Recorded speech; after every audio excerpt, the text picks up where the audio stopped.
We'll take a look at stacking order of shapes in this movie, and it has some little features that aren't particularly well documented inside of the Anime Studio Pro documentation.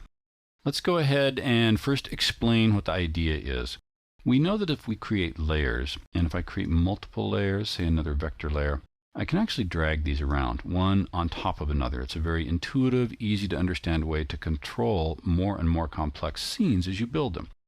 Characters will usually have somewhere upwards of about 20 layers, unless you've got a very simple character. Those all fit inside a group folder. We'll get into layers later on.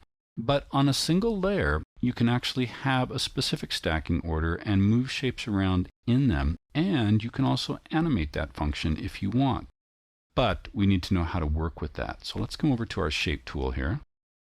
I'll reset our colors, and I'll do something like a circle, and then a square, just to help us see some things. I'm going to come back and draw a circle again.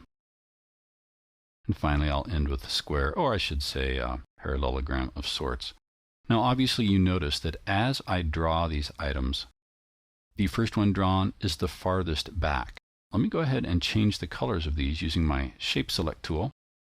I'll select this shape. Let's make it a dark blue. We'll make the one underneath it a lighter blue. And then we'll go with a dark purple and a lighter purple, for a little color continuity. So we can see this going on right now. The easiest way to go ahead and move shapes backwards and forwards is to go ahead and use the Shape Select tool. I'll select that middle circle right here that is in front of this purple square but behind this other one. And you have to use your keyboard to do it, pressing the up arrow key, which will advance this to the very front between these two. Now that's nice to know. We can do the same thing over here. I can advance that. If I click off of it, we see that both circles are in front of the square. If I do it one more time, then we can see that this lavender circle is in front of the blue circle as well.